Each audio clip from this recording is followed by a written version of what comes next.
نہیں ہو سکتی۔ اسی طریقے سے دین کی محنت کی ذمہ داری بھی ہے۔ دین کی محنت اور امر بالمعروف نہی عن المنکر یہ ایمان کی تکمیل کے لیے شرط ہے، چاہے مرد ہو چاہے عورت ہو۔ جس طرح کوئی مرد کمال ایمان تک پہنچ نہیں سکتا، مومنین کاملین کی جماعت میں داخل اور شامل ہو نہیں سکتا بھلائی کا حکم کیے بغیر اور برائی سے روکے بغیر اور دعوت دیے بغیر، اسی طریقے سے کوئی خاتون جتنی چاہے عبادتیں کر لے، اپنے معمولات کو انجام دے، لیکن مومنین ایمان، مومنات کاملات میں یعنی کامل ایمان والیوں میں شمار نہیں ہو سکتی جب تک امر بالمعروف نہی عن المنکر نہ کرے۔ اس لیے اللہ رب العزت نے بڑی صراحت کے ساتھ قرآن مجید میں ایمان والیوں کی ذمہ داری، ان کی بنیادی صفت کو بیان فرمایا کہ وہ بھلائی کا حکم کرتی ہیں، برائی سے روکتی ہیں۔ جس طرح مردوں کی صفت بیان کی، بھلائی کا حکم کرنا، برائی سے روکنا، اور منافقین کی صفت بیان کی، بھلائی سے روکنا، برائی کا حکم کرنا۔ اس لیے امام غزالی رحمۃ اللہ علیہ فرماتے ہیں کوئی بھی شخص چاہے مرد ہو چاہے عورت ہو، اگر امر بالمعروف نہی عن المنکر کو چھوڑ دے گا تو وہ مؤمنین کاملین کی جماعت سے باہر ہو جائے گا۔ تمام اعمال کے نتیجے میں مومنین میں داخلہ ہو جائے گا، اور امر بالمعروف نہی عن المنکر کے نتیجے میں کاملین میں داخلہ ہوگا۔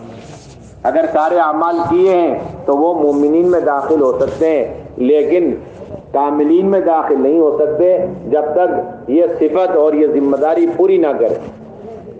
اور علامہ قرطبی رحمۃ اللہ علیہ فرماتے ہیں کہ ان دونوں آیتوں کو ملانے سے یہ بات واضح ہو جاتی ہے کہ ایمان اور نفاق کے درمیان فرق کرنے والا عمل وہ امر بالمعروف نہی عن المنکر۔ ایمان کی تکمیل اور ایمان کے صفات کا اندر پیدا ہونا یہ امر بالمعروف نہی عن المنکر پر موقوف ہے۔ جس طریقے سے امر بالمعروف نہی عن المنکر کو چھوڑ دینا یہ مردوں کے حق میں گناہ ہے، ایسے ہی خواتین کے حق میں بھی گناہ ہے۔ اگر کسی خاتون کو پتہ چلے کہ کوئی پڑوسن ہے اور بغیر پردے کے ہے اور یہ خود پردے میں ہے تو اس کے ذمے ہے کہ وہ اسے ہاتھ سے روکے اگر قدرت ہو، ورنہ زبان سے اسے روکنے کی کوشش کرے، پردے پر آنے کی دعوت دے اگر اس کی قدرت ہو، اور اگر نہیں ہے تو پھر کم سے کم اپنے گھر میں بیٹھی بیٹھی مصلے پر روئے، دعائیں کرے، تل ملائے، تڑپے کہ ہائے یہ پڑوسن ہے اور اللہ کا اتنا بڑا فریضہ چھوڑ کر اور پردے والی زندگی کو چھوڑ کر زندگی گزار رہی ہے۔ یہ ادنا درجہ ہے اس کے ایمان کا۔ اگر اس نے یہ بھی نہ کیا تو پھر اس کے پاس ایمان کا کوئی ذرہ نہیں ہے۔ اور پھر اتنا نہیں بلکہ جس طرح بنا پردے کے وہ پڑوسن ہے اور وہ گناہ ہے، اس طرح اگر اس عورت نے اسے نہ روکا تو پھر یہ بھی گنہگار ہے، وہ بھی گناہ کبیرہ ہے، اور نہ روکنا یہ بھی گناہ کبیرہ ہے، بلکہ وہ گناہ کبیرہ ہلکا ہے اور یہ گناہ کبیرہ زیادہ سخت ہے۔ اسی لیے حضور اکرم صلی اللہ علیہ وسلم نے مردوں کی طرح خواتین کو تمام اعمال دعوت میں اپنے ساتھ شریک فرمائے۔ دعوت کے تمام اعمال کے اندر خواتین مردوں کے ساتھ شریک رہیں، دور نبوت میں اور دور خلافت میں۔ اللہ رب العزت نے خواتین کی تعلیم اور خواتین کی تربیت کے لیے قرآن مجید کے اندر اعمال نازل فرما دیے اور ان کے کرنے کا حکم دیا، اور اس پر اللہ رب العزت نے مکمل تربیت کا وعدہ فرمایا۔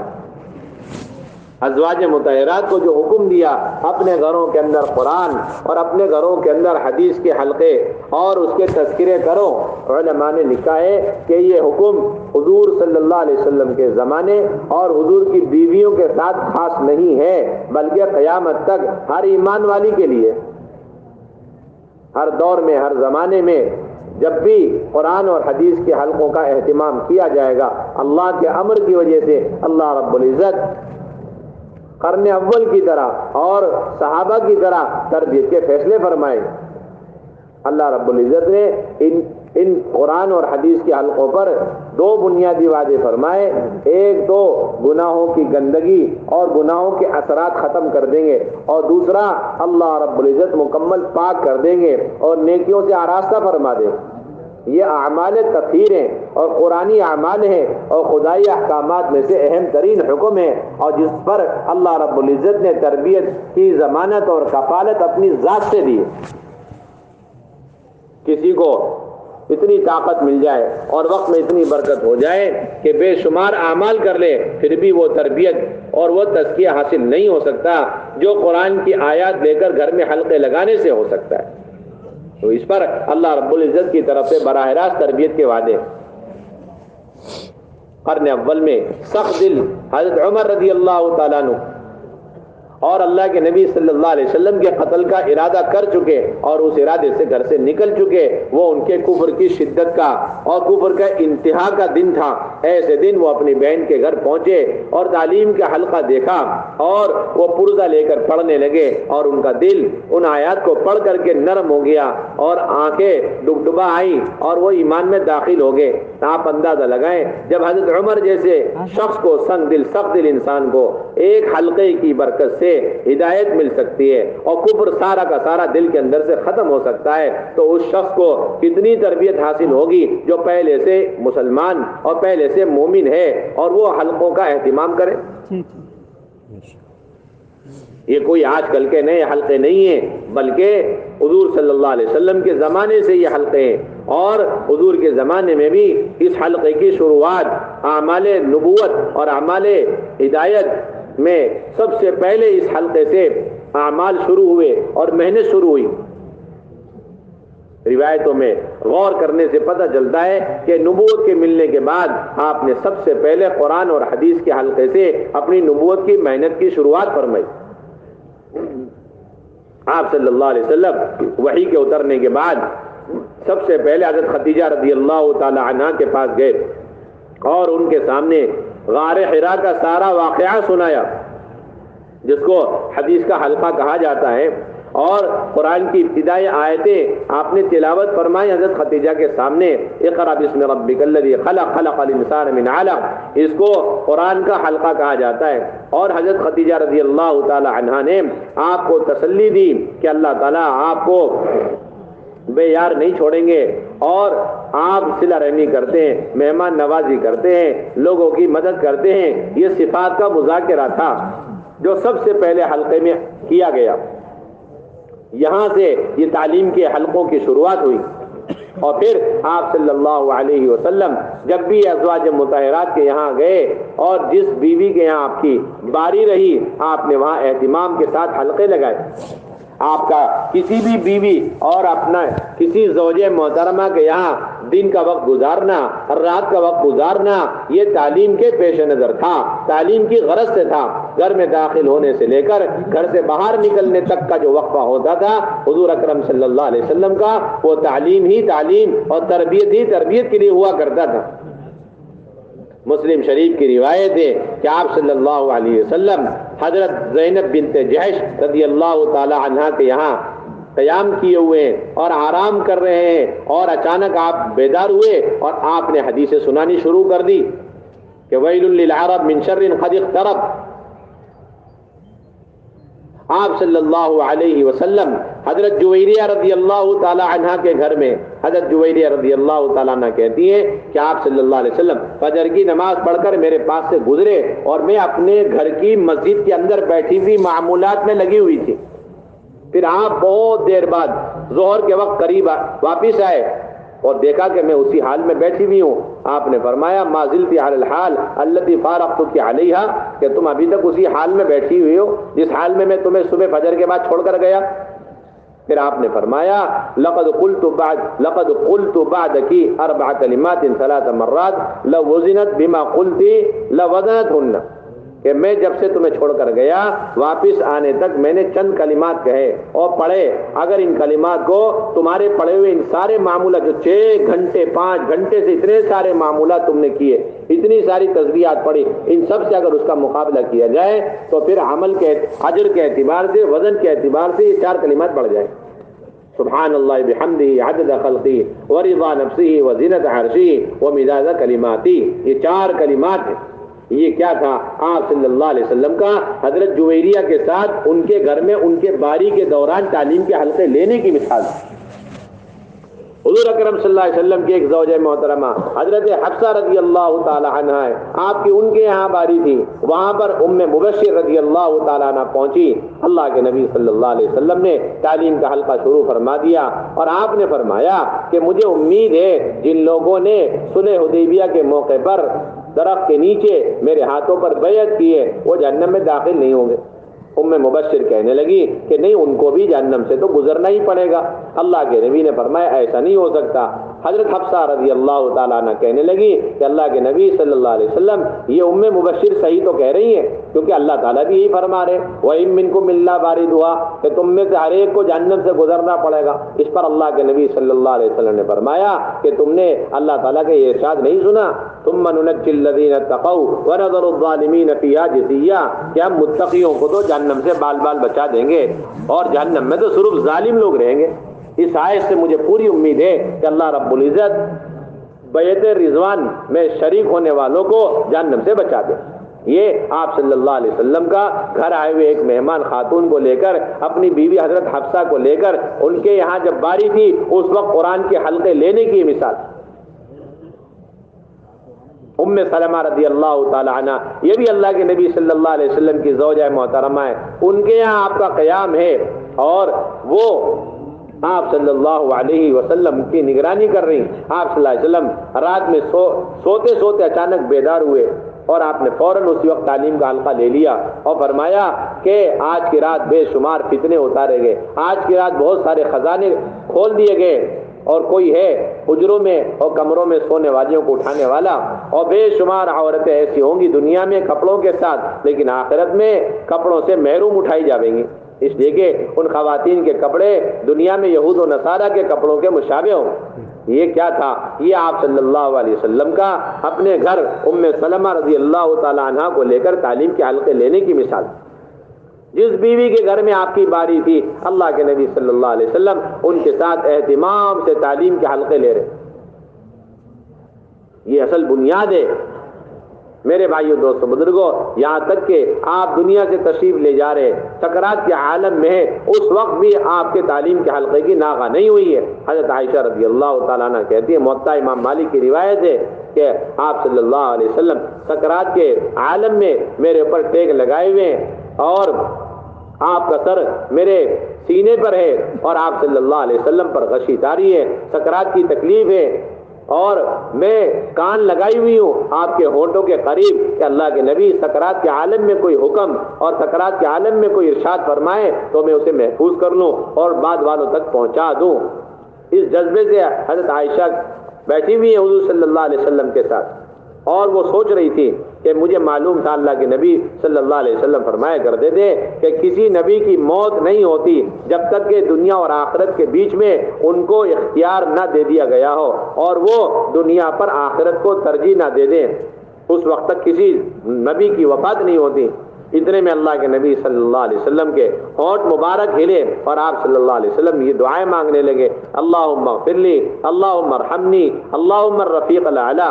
کہتی ہیں کہ یہ دعا سنتے ہی مجھے یقین ہو گیا کہ اللہ کے نبی صلی اللہ علیہ وسلم کو ابھی دنیا اور آخرت کے درمیان اختیار دیا گیا اور اللہ کے نبی صلی اللہ علیہ وسلم نے دنیا پر آخرت کو ترجیح دی، اب اللہ کے نبی ہمیں چھوڑ کے جانے ہی والے۔ یہ کیا تھا؟ حضرت عائشہ خود فرماتی ہیں یہ آخری بول تھے، یہ آخری حدیث تھی جو اللہ کے نبی نے میرے ساتھ لی، اور اس کے بعد آپ کی زبان مبارک سے کوئی کلمات نہیں نکلے۔ اس کا مطلب یہ کہ اللہ کے نبی سکرات کے عالم میں حضرت عائشہ کو لے کر کے حدیث کے حلقے لیتے لیتے دنیا سے تشریف لے جاتے۔ شروعات بھی آپ صلی اللہ علیہ وسلم نبوت کی محنت کی شروعات بھی گھر کی تعلیم سے ہوئی، وہاں حضرت خدیجہ الکبریٰ رضی اللہ تعالی عنہا ہے، اور نبوت کی محنت کا اختتام بھی گھر کی تعلیم سے سکرات کے عالم میں، اور وہاں حضرت عائشہ رضی اللہ تعالی عنہا ہے۔ میرے بھائیوں دوستوں بزرگوں، روایتوں میں غور کرنے سے معلوم ہوتا ہے آپ صلی اللہ علیہ وسلم اتنا گھر کی تعلیم کا اپنی ذات سے اہتمام فرماتے تھے کہ گھر والوں کو سب کو اکٹھا کر کے جمع کر کے ایک وقت میں آپ حدیثیں سنایا کرتے۔ مسلم شریف کی روایت حضرت عائشہ رضی اللہ تعالیٰ عنہ فرماتی ہیں کہ آپ صلی اللہ علیہ وسلم نے تمام بیویوں سے مخاطب ہو کر فرمایا کہ میرے مرنے کے بعد تم میں سب سے پہلے مجھ سے آ کر ملاقات کرنے والی وہ بیوی ہوگی جس کا ہاتھ لمبا ہوگا۔ یہ سن کر ساری بیویاں اپنے ہاتھوں کو ناپنے لگی۔ بعد میں معلوم ہوا کہ اس سے مراد زیادہ صدقات خیرات کرنا مراد ہے۔ چنانچہ وہ حضرت زینب رضی اللہ تعالیٰ عنہ تھی جو خوب صدقات خیرات کیا کرتی تھی، اور ان کا سب سے پہلے بیویوں میں انتقال ہوا اور وہ سب سے پہلے حضور صلی اللہ علیہ وسلم سے جا ملی۔ یہ آپ صلی اللہ علیہ وسلم کے گھر کے اندر آ کر تمام لوگوں کو اکٹھا کر کے تعلیم کے حلقے لینے کی مثال۔ اتنا ہی نہیں بلکہ بعض مرتبہ حضرت فاطمہ نہیں ہے تو حضرت فاطمہ کو بھی بلائے۔ حضرت فاطمہ آنے لگی تو حضرت عائشہ رضی اللہ تعالیٰ عنہ کہتی ہیں کہ میں پہچان گئی کہ یہ آنے والی خاتون کوئی اور نہیں حضرت فاطمہ ہی ہیں، اس لیے کہ ان کے چال میں اور اللہ کے نبی کے چال میں کوئی فرق نہیں ہوتا تھا۔ اتنا وہ اپنے ابا جان اور رسول اللہ صلی اللہ علیہ وسلم کی چال میں اتباع کیا کرتی تھی کہ جیسے اللہ کے نبی قدم اٹھاتے رکھتے اور جتنا فاصلہ کرتے جتنی اسی طرح پر وہ اپنے آپ کو چلانے کی کوشش کرتی۔ جب حضرت فاطمہ بھی آ کر بیٹھ گئی تو پھر اب اللہ کے نبی صلی اللہ علیہ وسلم نے بات شروع فرمائی اور درمیان میں حضرت فاطمہ کو قریب کیا اور ان کے کان میں ایک حدیث سنائی جس سے وہ رو پڑی، پھر ان کو قریب کیا ایک اور حدیث سنائی چھپ کے جس سے وہ مسکرانے لگی اور حلقہ پورا ہوا۔ اللہ کے نبی اٹھے تشریف لے گئے۔ اب حضرت عائشہ بے چین حضرت فاطمہ سے کہنے لگی کہ تمہارے کان میں اللہ کے نبی نے کوئی بات اور کوئی حدیث سنائی تھی، تم رونے لگی، ہمیں وہ حدیث سنا دو۔ یہ اماں عائشہ کے حدیث کو سننے کا ایسا حرص اور ایسی بے چینی، وہاں سکرات کے عالم میں اللہ کے نبی کے مبارک ہونٹوں کے پاس اپنے کان کو لگائی ہوئی ہیں تاکہ سکرات کے عالم میں بھی کوئی حدیث چھوٹ نہ جائے، اور یہاں پر اللہ کے نبی صلی اللہ علیہ وسلم نے حضرت عائشہ کو حدیث سنائی، حضرت فاطمہ کو، تو حضرت عائشہ ان سے بھی پوچھ رہی کہ وہ حدیث ہمیں سنا۔ حضرت فاطمہ نے فرمایا کہ یہ حدیث میں نہیں سناؤں گی، یہ اللہ کے نبی کے راز کی بات ہے۔ پھر اللہ کے نبی کا انتقال ہوا تو حضرت عائشہ رضی اللہ تعالیٰ عنہ نے حضرت فاطمہ سے پھر درخواست کی وہ حدیث مجھے سنا دو، میرے ماں ہونے کا جو تم پر حق بنتا ہے اس حق کا واسطہ دے کر کہتی ہوں وہ حدیث مجھے سناؤ۔ حضرت فاطمہ رضی اللہ تعالیٰ نے فرمایا کہ اللہ کے نبی صلی اللہ علیہ وسلم نے پہلی مرتبہ مجھے قریب کر کے یہ فرمایا تھا کہ بیٹی فاطمہ، جبرائیل امین ہر سال آتے اور میرے ساتھ کلام پاک کا ایک بار دور نکالتے، لیکن اس سال 2 مرتبہ قرآن مجید کا میرے ساتھ دور کیا ہے، جو اس بات کی علامت ہے کہ تمہارے ابا جان کے دنیا سے جانے کا وقت قریب آ گیا۔ یہ سن کر میں رو پڑی۔ پھر مجھے قریب کر کے حضور صلی اللہ علیہ وسلم نے فرمایا کیا فاطمہ تم اس بات پر راضی نہیں کہ تم جنت کی عورتوں کی سردار بنا دی جاؤ یا تمام ایمان والیوں کی سردار بنا دی جاؤ؟ اس پر میں مسکرائی۔ یہ اللہ کے نبی صلی اللہ علیہ وسلم کا اپنی بیٹی کو بھی لے کر اور اپنے تمام بیویوں کو لے کر ایک وقت میں حلقے لینے کی مثالیں محدثین نے بڑے اہتمام سے ان سارے واقعات کو اپنی کتابوں میں لکھا ہے تاکہ قیامت تک یہ ہمارے لیے نمونہ رہے۔ یہ بات نہیں ہے کہ اللہ کے نبی کا عمل اللہ کے نبی کے ذات کے ساتھ خاص تھا، ان کی زندگی اور ان کے زمانے کے ساتھ خاص تھا، بلکہ اللہ کے نبی صلی اللہ علیہ وسلم نے یہ تعلیم کا طریقہ ہمیں سکھلایا۔ ایک مرد کی ذمہ داری ہے اپنے گھر کی تعلیم میں ایسی پابندی سے شرکت کرے جس طریقے سے مسجد کی تعلیم میں پابندی سے شرکت کرتا ہے۔ میرے بھائیوں، دوستوں، بزرگوں، آپ صلی اللہ علیہ وسلم اگر کہیں تشریف لے جاتے، اپنی بیٹی کے گھر تشریف لے گئے تو اللہ کے نبی وہاں بھی جا کے تعلیم کے حلقے لے رہے۔ حضرت فاطمہ رضی اللہ تعالی عنہ آئی اللہ کے نبی سے ملنے کے لیے، ابا جان سے ملنے کے لیے۔ اللہ کے نبی غیر موجود تو وہ واپس لوٹ گئی۔ بعد میں اللہ کے نبی کو پتہ چلا تو حضور صلی اللہ علیہ وسلم پہنچے حضرت فاطمہ کے گھر، اور حضرت علی فرماتے ہیں ہم لیٹنے کے قریب تھے، اللہ کے نبی میرے اور فاطمہ کے بیچ میں بیٹھ گئے، اور اللہ کے نبی کے پاؤں مبارک کے ٹھنڈک مجھے میرے سینے میں محسوس ہو رہی۔ اللہ کے نبی صلی اللہ علیہ وسلم نے فرمایا کہ تم غلام اور باندی لینے کے لیے آئی تھی، میں تمہیں اس سے بہتر چیز بتا دوں کہ سونے سے پہلے 33 مرتبہ الحمدللہ، 33 مرتبہ سبحان اللہ اور 34 مرتبہ اللہ اکبر پڑھ لو، یہ تمہارے لیے غلام سے بہتر ہے۔ یہ کیا ہے کہ اللہ کے نبی کا اپنی بیٹی، لاڈلی بیٹی کے گھر میں جا کر اپنے داماد کو بٹھا کر کے اہتمام کے ساتھ تعلیم کے حلقے لینے کی مثالیں۔ آج ہم تحفے تحائف لے لے کر کے اپنے بیٹی کو گھر جاتے ہیں اور چاہتے ہیں کہ اس طرح خوش ہو جائے. یہ خوشیاں پیدا کرنے کی چیزیں نہیں ہیں. اللہ کے نبی کے پاس بھی حضرت فاطمہ آئی تھی باندی لینے کے لیے تاکہ خدمت کرنے میں آسانی ہو جائے, گھر کے کام کاج میں سہولتیں ہو جائیں, بوجھ ہلکا ہو جائے. اللہ کے نبی نے اس کے بدلے میں اپنی لاڈلی بیٹی کو کیا دیا؟ گھر جا کر تعلیم کے حلقے لیے اور ان کو بہترین کلمات سکھلا دیے. ہم تسبیح پڑھنا تو اس سے سیکھ لیتے ہیں کہ سونے سے پہلے سبحان اللہ پڑھ لو اور الحمدللہ پڑھ لو, لیکن ہم نے اس واقعے سے یہ عبرت حاصل نہیں کری کہ اللہ کے نبی صلی اللہ علیہ وسلم کیسے اپنی بیٹی اور اپنے داماد کو لے کر ان کے گھر میں جا کر حدیث کے حلقے لے رہے, کس طرح تعلیم دے رہے, کس طرح تربیت کی فکر کر رہے. اللہ کے نبی صلی اللہ علیہ وسلم کی اللہ کے نبی صلی اللہ علیہ وسلم حضرت عائشہ کی عیادت کے لیے جا رہے ہیں, ان کے اوپر زنا کی تہمت لگ گئی, وہ اپنے علاج اور تیمارداری کے لیے اپنے میکے چلی گئی. حضور صلی اللہ علیہ وسلم عیادت کے لیے پہنچے ہوئے ہیں اور وہیں پر آیت نازل ہو گئی. حضرت عائشہ رضی اللہ تعالیٰ عنہ کے برات میں آیت نازل ہو گئی.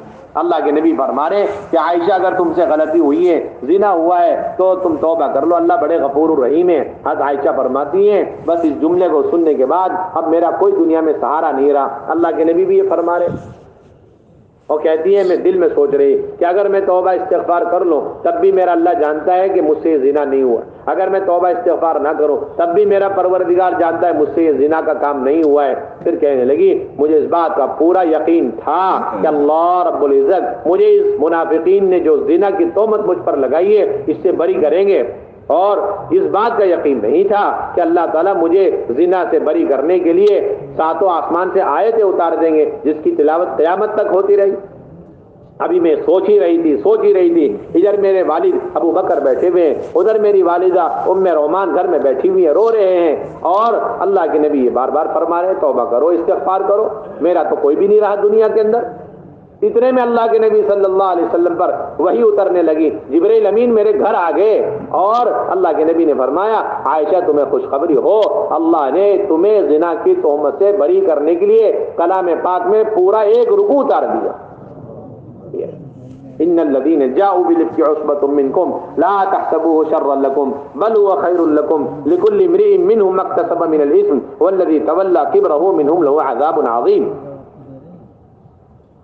یہ تعلیم کے حلقوں کا بنیادی مقصد ہے کہ خواتین گھر بیٹھی یہ تعلیم کے حلقوں میں اور پھر تعلیم کے حلقوں سے ان اعمال کو اس طرح سیکھ لیں کہ ہر مسئلے کا حل ان اعمال کے اندر انہیں نظر آئے, تمام مسائل کا حل ان اعمال کے ذریعے سے انہیں نظر آنے لگے.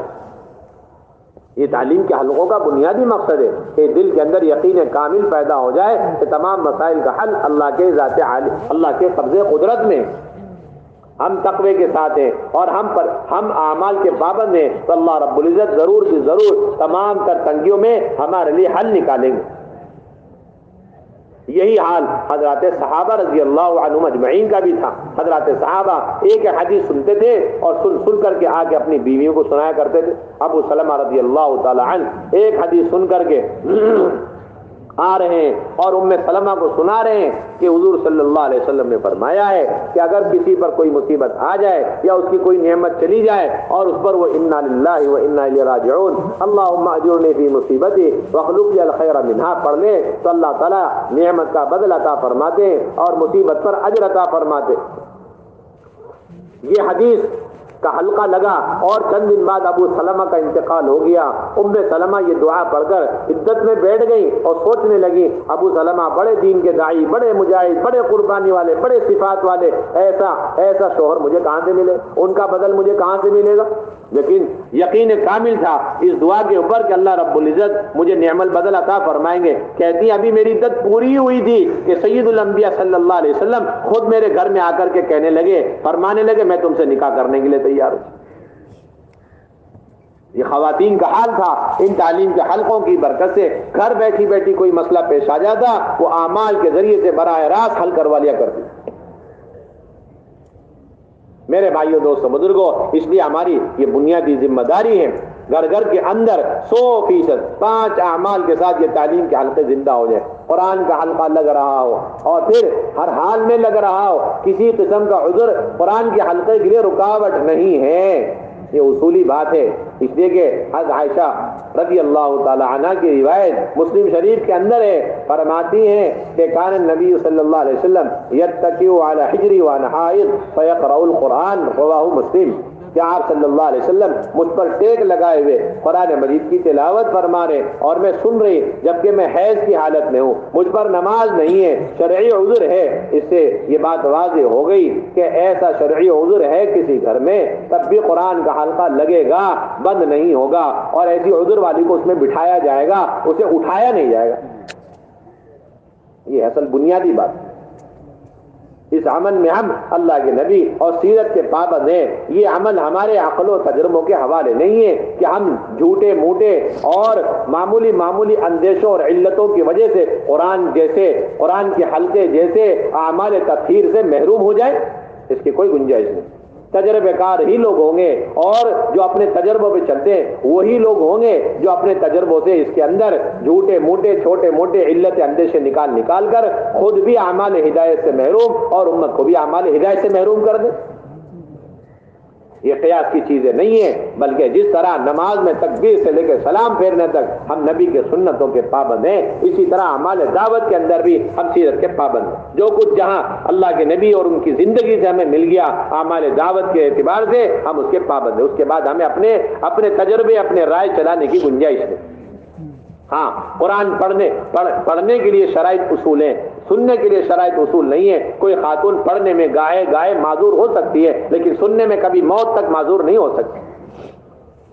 کسی خاتون کو ایسا شرعی عذر ہے اور گھر میں کوئی نہیں ہے تو اس مرد کی ذمہ داری ہے اپنی گھر والی کو لے کر بیٹھے اور پھر اس کے بعد قرآن پڑھے، گھر والی سنے. یہ اللہ کے نبی کی عین سنت ہے جسے امت نے بلا دیا ہے.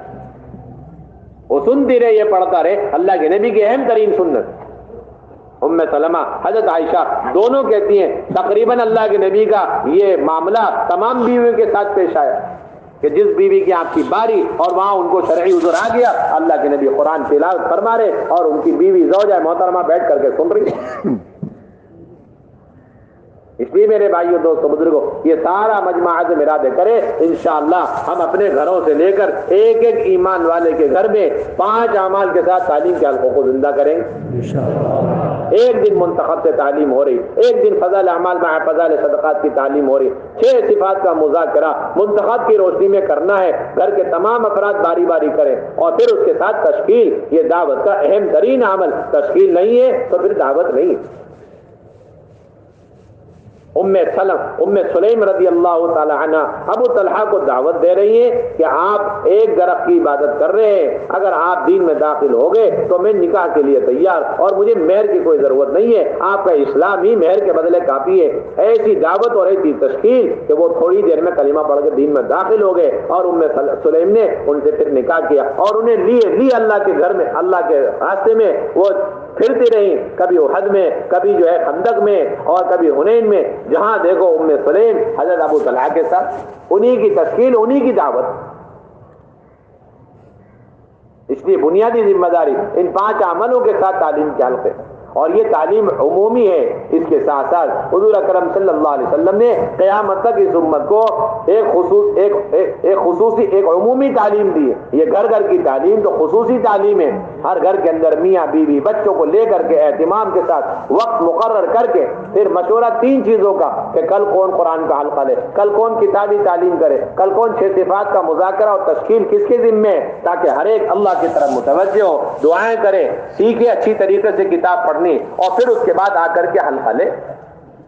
اس کے ساتھ ساتھ حضور صلی اللہ علیہ وسلم نے یہ عمل بھی ہمیں دکھلا دیا، بتلا دیا کہ جو نئی خواتین ہیں، محلوں میں رہتی ہیں، دین سے دور ہیں، بے پردگی کا شکار ہیں، ایسی خواتین کے گھر میں دین آ جائے، اعمال دعوت زندہ ہو جائے، اس کے لیے ایسی خواتین کو ہفتہ واری تعلیم میں لاؤ.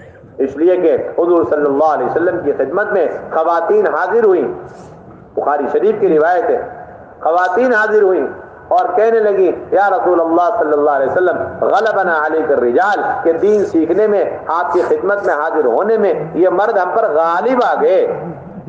یہ آتے ہیں مرد، دین سیکھتے ہیں اور ہم گھر بیٹھی رہ جاتی ہیں، لہذا آپ ہمارے لیے بھی کوئی دن اور کوئی وقت مقرر فرما دیں تاکہ ہم بھی آپ سے دین سیکھیں، احکامات کا علم حاصل کریں.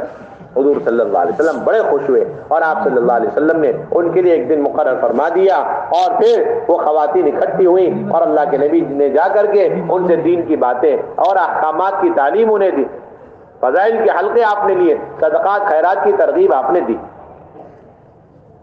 اس لیے مفتی محمود حسن گنگوئی رحمۃ اللہ علیہ فرمایا کرتے تھے کہ وقت کا مقرر کرنا اور جگہ کا مقرر کرنا، دن کا مقرر کرنا، اور پھر خواتین کو اکٹھا کر کے پھر ان میں کوئی جا کے دین کی باتیں کرے، یا پھر خواتین میں سے کوئی حدیث کی باتیں اور دین کی باتیں کرے، یہ سب دور نبوت کے اعمال ہیں، یہ آج کل کے نئے اعمال نہیں، یہ سب اعمال نبوت ہیں، حضور کے زمانے سے ہے یہ اعمال۔ اللہ نے اپنا فضل فرمایا، کرم فرمایا کہ دوبارہ یہ اعمال ہدایت اور اعمال تطہیر اس امت کو اللہ نے دوبارہ نصیب فرما دیا۔ اس کام کا بنیادی مقصد ہے ان تمام اعمال ہدایت اور اعمال تطہیر، اعمال تربیت کو زندہ کرنا۔ میرے بھائیوں، دوستوں، بزرگوں، اس لیے بنیادی بات ہے، ہر 20-25 مکان کی ایک تعلیم ہے، ہر 20 مکان 25 مکان کی تعلیم ہے، اور کوشش یہ ہو کہ اس محلے کے ہر گھر اور ہر گھر کے ہر فرد کو اس میں جوڑنا ہے، ہر گھر اور ہر گھر کے ہر فرد، ہر خاتون کو ہفتے واری تعلیم سے جوڑنا ہے۔ نئی خواتین ہیں، دین سے کوئی تعلق نہیں، بے دینی کا ماحول ہے، بے پردگی کا حال ہے، لیکن اس خاتون کو بھی ہفتے واری تعلیم سے جوڑنا ہے۔ اب اس کے لیے ہفتہ واری تعلیم شروع کرنے کے لیے 2 بہن عشرے والی ہو جائیں، 3 بہنوں کا سہ روزہ لگ جائے، ایک مرتبہ، 2 بہنیں ایک مرتبہ عشرہ لگا لیں، 3 بہنیں ایک مرتبہ سہ روزہ لگا لیں، یہ 5 بہنیں، 5 بہنیں شادی شدہ ہیں، بہت اچھی بات، ورنہ اگر 2-3 بھی شادی شدہ ہوں اور 1-2 غیر شادی شدہ ہو تب بھی شرط مکمل ہو گئی، اور پردے والا مکان دیکھ لیں، اور یہ 5 بہنیں ایسی ہوں جو تعلیم کا حلقہ لے سکیں اور اسی 6 صفات کا مذاکرہ کر کے تشکیل کر سکیں، مسجد وار جماعت مضبوط ہو اور حلقے یا ضلع کے مشورے سے یہ ہفتہ واری تعلیم شروع کی جائے۔ مسجد کے ساتھیوں کی ذمہ داری ہے وہ خود دیکھیں کہ ہمارے محلے میں 100 مکان ہیں تو ایک ہی تعلیم کیوں چل رہی ہے، 4-5 تعلیم وجود میں کیوں نہیں آئی، ہمیں تو 5 تعلیم درکار ہے۔ مسجد وار جماعت خود فکر کرے، خود کوشش کرے، شرطوں کو پورا کرنے کی خود کوشش کرے، کسی اور کے انتظار میں نہ رہے۔ جلدی سے جلد 2 بہنوں کا عشرہ، 3 بہنوں کا ایک مرتبہ سہ روزہ لگا کر کے اور پردے والا مکان دیکھ کے پھر اپنے ذمہ داروں سے منظوری لے کر تعلیم شروع کرائے۔ ہفتہ واری تعلیم یہ تو خواتین کی فکروں کا نتیجہ ہے، حضور کے زمانے میں خواتین نے آ کر درخواست کی تب جا کر یہ ہفتہ واری تعلیم کی بنیاد پڑی۔ معلوم یہ ہوا کہ جتنا خواتین کو اپنی فکروں میں ہم شامل اور شریک کریں گے اتنا ہفتہ واری تعلیم وجود میں آئی، اور پھر ہفتہ واری تعلیم کے اعمال کی پابندی کریں، استقبال ایک بہن کے ذمے، کتابی تعلیم ایک بہن کے ذمے، اور 1 ہفتے ہفتہ تعلیم، 1 ہفتے فضائل اعمال مع فضائل صدقات۔ اور کنواری بچی، اس کا 3 دن لگ گیا، کنواری بچی اگر اس کا عشرہ لگ گیا تو اس کنواری بچی سے صرف اور صرف کتابی تعلیم کرانے کی اجازت ہے، اور پھر 6 صفات اور تشکیل، یہ دونوں عمل ایک خاتون کے ذمے، اور مہینے 1.5 مہینے میں مردوں کا بیان یہ ہفتہ واری مشورے سے طے کیا جائے گا۔ اور یہ بات بھی ذہن میں رہے کہ ہفتہ واری تعلیم جس گھر میں شروع ہو جائے اس گھر میں مسلسل وہ ہفتہ واری تعلیم برقرار رہے گی، 3 مہینے 6 مہینے میں تبدیلی کی کوئی گنجائش نہیں۔ جہاں ہفتہ واری تعلیم شروع ہو گئی وہاں ہفتہ واری تعلیم مسلسل چالو رہے، اور ہفتہ واری تعلیم میں ساری محلے کی خواتین شریک ہوں، اس کے لیے دعوت دینے کا اہتمام کرنا یہ مسجد وار جماعت کی ذمہ داری، وہ چل کے پھر کے ملاقاتیں کر کے ہر روز دعوت دیا کریں کہ بھائی آپ اپنی خواتین کو، آپ اپنی ماں بہنوں کو، بہو بیٹیوں کو تعلیم میں بھیجیں، فلاں مکان میں اور فلاں دن اتنے بجے سے اتنے بجے تک تعلیم ہوتی ہے۔ یہ مردوں کی ذمہ داری، مسجد وار جماعت کی ذمہ داری کہ وہ چل پھر کے اس کی دعوت چلاتے،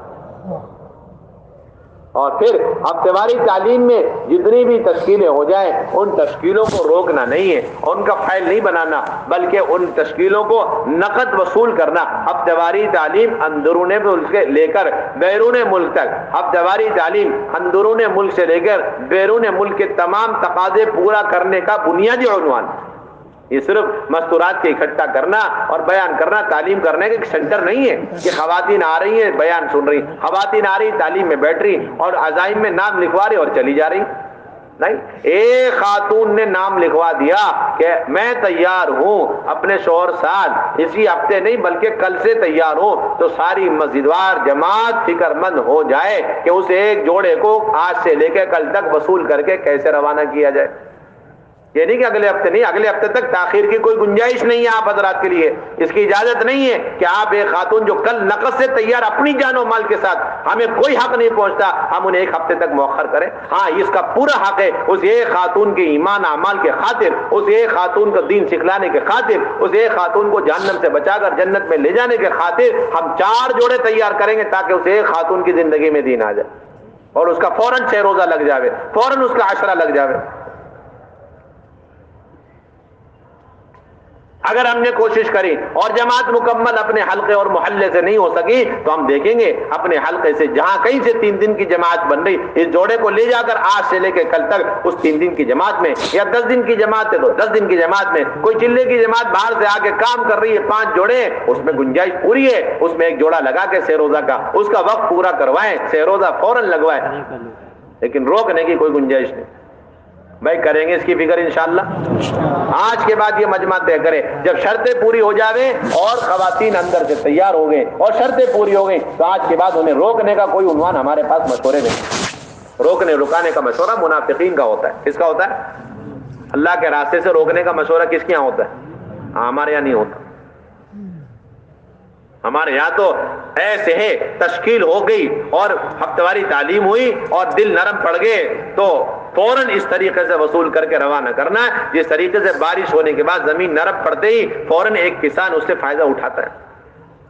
بارش ہوئی اور زمین نرم ہو گئی اور زمین نرم ہو گئی، اس بیج قبول کرنے کی استعداد پیدا ہو گئی، فوراً کسان سب کے سب حرکت میں آ جاتے. ہفتواری تعلیم کے بس انتظار میں رہے، اس لیے کہتے ہیں 1 جوڑا 2 جوڑا پہلے سے تیار رکھیں کہ بھئی آپ کو کل ہفتواری جو تعلیم ہونے والی ہے اس میں انشاءاللہ جماعت بنے گی 3 دن کی عشرے کی، آپ کو لے کر کے جانا ہے. وہ کون صاحب ہو سکتے ہیں؟ وہ صاحب وہ بھی ہو سکتے ہیں جن کا وقت آ چکا ہے اور بہت تاخیر ہو چکی ہے، وہ بھی ہو سکتے ہیں جن کا وقت آ چکا ہے، وہ بھی ہو سکتے ہیں جن کا وقت لگ چکا ہے ماہ مستورات، لیکن ان کو تقاضے پر ہم بھیج سکتے ہیں، لیکن روکنے کی کوئی گنجائش نہیں. اب خواتین آ رہی ہفتواری تعلیم میں شرکت کر رہی ہیں، بار بار نام لکھا رہی، 1 سال نہیں 10 سال سے نام لکھا رہی، لیکن وصولیہ بھی کوئی محنت ہی نہیں. جس طرح ہفتے واری گشت کے ذریعے سے اندرون سے لے کے بیرون تک کے ساری جماعتیں بنانا اور تقاضوں کو پورا کرنا مطلوب اور مقصود ہے، اسی طرح ہفتے واری تعلیم کے ذریعے سے ماہ مستورات جماعت 3 دن عشرہ چلہ بیرون 2 مہینے کی جماعتیں اندرون سے لے کے بیرون تک کے سارے تقاضے پورا کرنا مقصود ہے. ورنہ یہ سارے ہفتواری تعلیم کا سلسلہ رسم بن کر رہ جائے گا، تو نقد جماعتیں بنانے کا عنوان. اور اسی طریقے سے ہماری بنیادی ذمہ داری ہے کہ ایک ایک گھر کے اندر جو بے دینی ہے، جہالت ہے، ارتداد اور بے حیائی عام ہوتی جا رہی اور باطل جڑ پکڑتے جا رہا ہے، یہ سارا کا سارا یہ ساری روحانی چیزیں گندگیاں ختم ہو جائے اور گھر گھر کے اندر سنت شریعت فرائض زندہ ہو جائے اور ہر گھر کے اندر سنت سادگی آ جائے اور بچوں کی سنت پر اور شریعت پر تربیت ہونے لگے، خواتین 100% پردوں پر آ جاویں. اس کے لیے بنیادی راستہ کیا ہے کہ آنے والی ماہ مستورات جماعت کو مسلمانوں کے ہر گھر میں ٹھہرانا ہے. ابھی تک سب کا ذہن یہ بنا ہوا ہے کہ ماہ مستورات جماعتوں کو گھروں میں ٹھہرانا برکت کے لیے نہیں، برکت کے لیے نہیں ہے، اپنی تمام تر روحانی بیماریوں کا وہ علاج ہے. جس کے اندر ہے کمزوری وہ دور ہو جائے اور جس کے اندر کوئی کمزوری نہیں اس میں نیز مزید ترقی ہو جاوے اور اس کے اندر اور بھی ایمان اعمال میں پختگی پیدا ہو اور اس کی صلاحیت دین کی محنت میں لگے اور وہ ملکوں کے لیے تیار ہو، آمادہ ہو. اس کے لیے گھر گھر کے اندر جماعتیں ٹھہرا. حضور اکرم صلی اللہ علیہ وسلم کے زمانے میں جو جماعتیں آیا کرتی تھی اور جو قبیلے آیا کرتے تھے مدینہ طیبہ دین سیکھنے کے لیے، حضور اکرم صلی اللہ علیہ وسلم انہیں مدینے کے گھر گھر کے اندر تقسیم کیا کرتے تھے تاکہ مدینے کے گھروں میں ان کا قیام ہو اور ان کا اکرام بھی ہو اور ان کو ان گھروں سے عملی دین ملے اور ان کے اندر جو بیماری وہ دور ہو جائے. چنانچہ حضور صلی اللہ علیہ وسلم کے زمانے میں ایک خاتون اپنے بچے کو لے کر کے آئی تنے تنا اپنے قبیلے میں سے اور دین میں داخل ہو گئی. اللہ کے نبی صلی اللہ علیہ وسلم نے اس خاتون کو مدینے کے خواتین کے حوالے فرمایا اور اس نوجوان کو اصحاب صفہ کے حوالے فرما دیا. چند دن گزرے، حضرت انس رضی اللہ تعالیٰ عنہ فرماتے ہیں کہ اس نوجوان کا انتقال ہو گیا. ہم نے غسلایا، کفنایا اور آخری دیدار کے لیے اس کی والدہ کو بلایا. اس کی ماں آ کر بیٹھ گئی اس کی پائتی پہ اور رو رو کے اللہ تعالیٰ سے دعا مانگنے لگی، اے اللہ آپ اس بیٹے کو، اس بچے کو بعد میں بھی زندہ کر سکتے ہیں، اب بھی زندہ کر سکتے ہیں، لیکن بعد میں زندہ کرنے کا کوئی فائدہ نہیں. آپ کے دین کا نقصان ہے کہ میرے قبیلے والے وہ دین میں داخل ہونے سے پیچھے ہٹ جائیں گے اور کہیں گے کہ یہ دین کی نحوست کی وجہ سے ہوا ہے، اور اگر آج آپ نے زندہ کر دیا تو آپ کے دین کا فائدہ ہوگا اور لوگ میرے قبیلے والے دین قبول کر لیں گے. اور یہ کہہ کر روتی روتی دعائیں مانگتی رہی، یہاں تک کہ حضرت انس رضی اللہ تعالیٰ عنہ فرماتے ہیں کہ کفن کا کپڑا ہلا اور اس بیٹے نے کفن کا کپڑا اپنے اوپر سے ہٹایا اور اٹھ کر کے بیٹھ گیا اور پھر ہمارے ساتھ دوپہر کا کھانا کھایا. اور اس کے بعد یہ ماں اور بیٹے دونوں لمبے زمانے زندہ رہے. پھر پہلے ماں کا انتقال ہوا، بعد میں بیٹے کا انتقال ہوا. اس سے آپ اندازہ لگائیں کہ جب ان گھروں کے اندر آنے والی نئی نئی خاتون، ان گھروں کے اندر مدینہ طیبہ کے گھروں کے اندر ایسا پاکیزہ ماحول ہے کہ ایک نئی خاتون آ رہی ہے، اس کا اللہ سے اتنا تعلق جڑ گیا کہ وہ اپنے مرے ہوئے بیٹے کو دعاؤں کے ذریعے سے زندہ کرا رہی ہے، تو خود اس گھر کے اندر کی خواتین کا اللہ سے کیسا تعلق ہوگا؟ کتنی اتنی ایمانی طاقت ہوگی، آپ ذرا سوچیں. اس لیے ہماری بنیادی ذمہ داری، اور یاد رہے بعض مکانات محلوں میں ایسے ہوتے ہیں، بعض مکانات محلوں میں ایسے ہوتے ہیں کہ وہاں دین کا ماحول، دعوت کا ماحول، جماعتیں ٹھہر چکی ہیں. بعض مکانات ایسے ہیں کہ وہاں جماعت ٹھہری نہیں لیکن دین کا ماحول ہے، اللہ رسول کا تعارف ہے، جنت دوزخ اور خبر کی زندگی ان کے سامنے، وہ کچھ نہ کچھ تیاری میں لگے ہوئے ہیں، ان کا کلمہ نماز بھی صحیح. لیکن کتنے محلے ایسے ہیں، ان محلوں کے گھر اور کتنے گھروں کے مسلمان بھائی ایسے ہیں کہ ان کا کلمہ تک صحیح نہیں ہے اور ان کے نمازوں کا کچھ نہیں پتا. فرائض کا حال بہت برا ہے، یہاں تک کہ وہ کفر و شرک کے قریب جا چکے، ارتداد کے قریب جا چکے، ذہن مرتد ہو چکا اور معاشرہ ان کا مرتد ہو چکا اور خواتین باطل کا اعلی کار بن چکی، اور اس گھر سے ساری بے حیائی بے دینی پورے محلے میں، پورے علاقے میں پھیل رہی ہے، اور وہ کبھی بھی جو ہے عملی طور پر عقیدے کے اعتبار سے مرتد ہو سکتے ہیں. ایسے بے شمار مکانات میں، ایسے بے شمار مکانات ہیں، ان مکانات میں ماں مستورات جماعت کو سب سے پہلے ٹھہرانا یہ ہماری سب سے اولین اور سب سے پہلی ذمہ داری ہے. جو جماعتیں اللہ کے راستے میں آ رہی، ماں مستورات نکل کر کے اگر اس کے اندر مضبوط خواتین ہیں اور مستورات کی جماعت مضبوط ہے تو انہیں پوری کوشش کرنی چاہیے اپنے محلے میں رہنے والے ہر گھر کے اندر ان کو ٹھہرانا. ایک ایک مسلمان کی خوشامد کرنی ہے کہ آپ یہ جماعت اپنے گھر میں ٹھہرا لیجئے. یہ نہیں دیکھنا ان کا وقت لگا کہ نہیں لگا، یہ نہیں دیکھنا کہ یہ مسجدوار جماعت میں جڑتے کہ نہیں جڑتے، بس یہ دیکھنا ہے کہ یہ مسلمان ہیں، اتنا کافی ہے. اور اسے سمجھا دیں کہ ہر مسلمان دین کا مددگار، ہر مسلمان دین کا مددگار. آپ کی ذمہ داری ہے کہ آپ گھر میں مستورات کی جماعت ٹھہرا کر کے دین کی نصرت کریں. میرے بھائیوں، دوستوں، بزرگوں، گھروں کے اندر جماعت ٹھہرانے کے لیے صرف پردے کا نظم ہے یا نہیں اس کا دیکھنا ہے. اگر پردے کا انتظام ہو گیا تو پھر اس گھر میں جماعت ٹھہرانے میں کوئی چیز ہمارے لیے رکاوٹ. اس کے علاوہ کسی قسم کی کوئی شرط نہیں گھروں میں جماعت ٹھہرانے کے لیے. نہ تو اس گھر کے اندر 3 کمروں کی شرط ہے، نہ اس گھر کے اندر پکا مکان ہونے کی شرط ہے، نہ ٹوائلٹ باتھ روم اٹیچ ہونے کی شرط ہے، نہ مکان کے ہوادار ہونے کی شرط ہے، نہ مکان کی کشادہ ہونے کی شرط ہے. ہر گھر کے اندر جماعتیں ٹھہرانا. میرے بھائیوں، دوستوں، بزرگوں، تنگ سے تنگ مکان ہے اور گھر میں انتظامات نہیں ہے، بجلی پانی تک کا انتظام نہیں ہے، ٹوائلٹ باتھ روم کا بھی انتظام نہیں ہے. ایسے مکان میں اگر اللہ کی بندیاں ہیں اور اس امت کی مائیں بہنیں ہیں تو پھر اس گھر میں جماعت ٹھہرانا ہماری بنیادی ذمہ داری. خوشامد کرنا چاہیے اور انہیں تیار کرنا چاہیے، تکلیفوں کے ساتھ، تنگیوں کے ساتھ، پریشانیوں کے ساتھ، تمام چیزوں کو برداشت کرتے ہوئے 48 گھنٹے اعمال دعوت کے ساتھ ہماری یہ مستورات کی جماعت اس گھر میں وقت گزار دیں اور ان خواتین تک اور ان کے بچوں تک یہ دین اور دین کے اعمال عملی طور پر پہنچا دیں، اللہ کا پیغام ان تک پہنچا دیں، تاکہ کل قیامت میں اللہ کے جواب تو دے سکے کہ اللہ تیرے بندیوں تک ہم نے مستورات کی جماعتیں ٹھہرا کر کے آپ کے دین کا پیغام عملی طور پر تک پہنچا دیا، ہم اللہ کے جواب تو دے سکے۔ اگر ہم مشہور اور معروف مکانات میں جماعت ٹھہراتے رہے اور ہم بھی ٹھہرتے رہے اور ارد گرد جو مکانات ہیں بے دینی کا شکار ہو چکے وہاں نہیں ٹھہرایا، تو ہم جماعت میں نکل کر بھی اللہ کے پکڑے جائیں گے۔ ہم اللہ کے راستے میں نکلتے رہیں گے اور ارتداد پھیلتا رہے گا، بے دینی اپنی حالت پر برقرار رہے گی، اللہ کی ہماری پکڑ ہو جائے گی۔ ایسے ایسے گاؤں دیہات جہاں ایک مکان ہے ایمان والوں کے، چاروں طرف اغیار کا ماحول ہے اور وہاں مسجد نہیں مصلی نہیں، ایسے مکانات کو اور ایسے گاؤں پٹیوں کو دیکھ کر تلاش کر کے وہاں بھی مستورات جماعتیں لے کر کے جانا اور پھر وہاں قیام کرنا۔ مرد باہر چوپالوں میں قیام کر رہے ہیں اور باہر جو ہے باہر جہاں پر جانور باندھے جاتے ہیں اور استبل ہے وہاں مرد ٹھہر کے خواتین کو گھر کے اندر ٹھہرا دیا، تاکہ کسی طرح ان گھر اور گھر کے اندر اور جتنے آنے والی نسلیں ہیں قیامت تک ان تک یہ دین کا پیغام، دین کی دعوت پہنچ جائے۔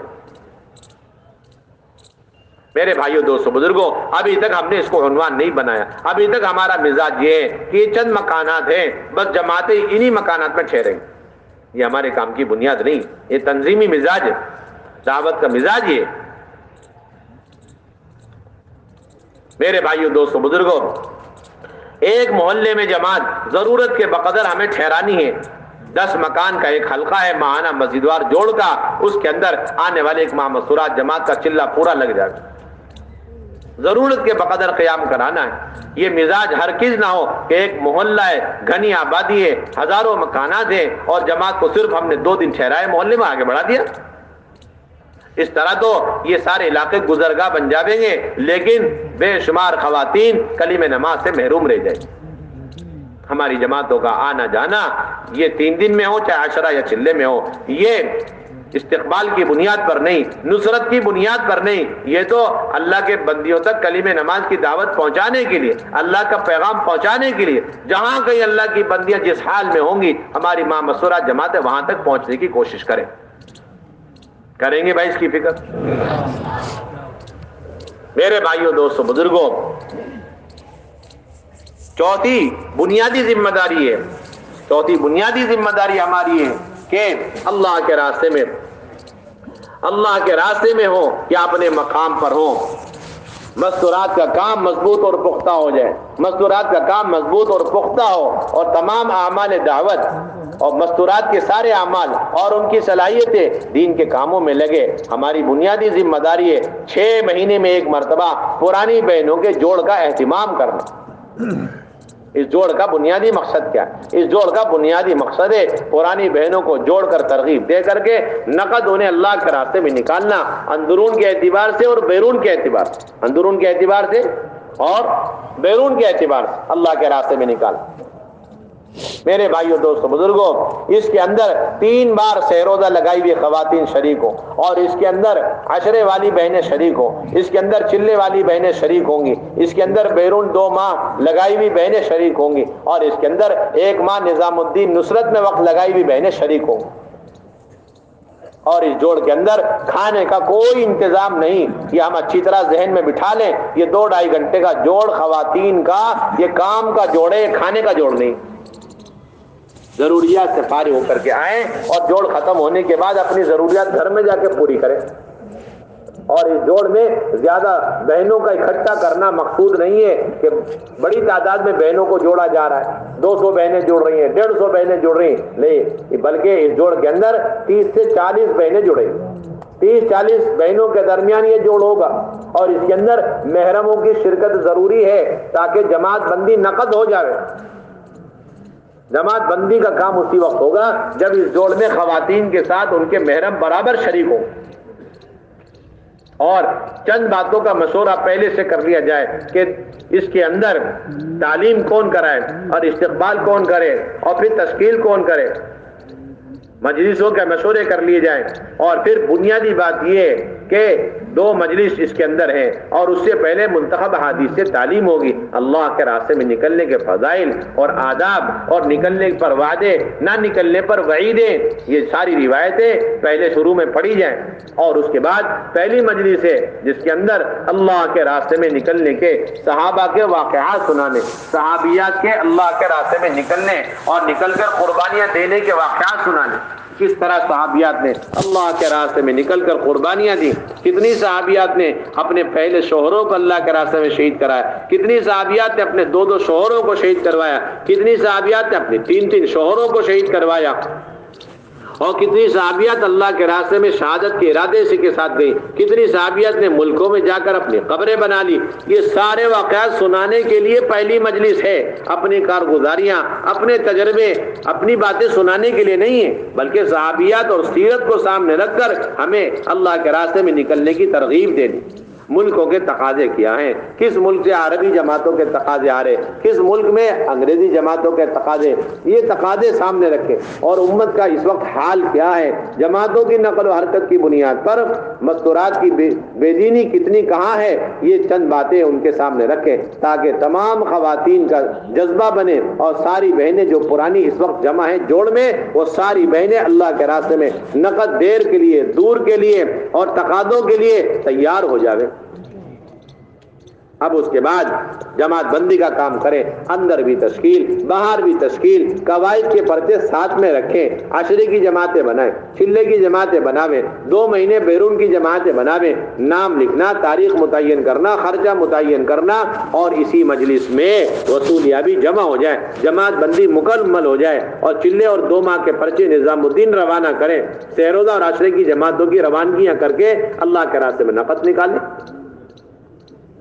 پھر دوسری مجلس کے اندر بہت اہتمام کے ساتھ مقامی کام سمجھانا، دوسری مجلس کے اندر بہت اہتمام کے ساتھ مقامی کام سمجھانے، گھر کی تعلیم سمجھانی، اور اسی طریقے سے ہفتے واری تعلیم، اس کی شرائط کیا ہے، اس کے اعمال کیا ہے، اس کی اہمیت کیا ہے، سیرت کی روشنی میں اسے سمجھانا، اور 100% مسلمانوں کے مکانات کے اندر 100% مع مستورات جماعتوں کی قیام کی کیا شکل ہو، اس کی اہمیت کیا ہے، اس کا نفع کیا ہے، اور سب کو اس کے لیے آمادہ کرنا، اور اللہ کے راستے میں ترتیب سے نکلنا، تقاضوں پر نکلنا، اور اس کے لیے 100% مجمع کو تیار کرنا اور آمادہ کرنا، اور اس کے ساتھ ساتھ آخر میں دوسری مجلس کے آخر میں گھر کے اعمال سمجھیں، اپنے گھروں کے اندر خواتین کس طریقے سے نمازوں کا اہتمام کریں، تلاوت کا اہتمام کریں، اپنے بچوں کی صحیح تربیت کی فکر کریں، اور دین اور دعوت کا ماحول قائم کریں، اور اللہ کے راستے میں مردوں کو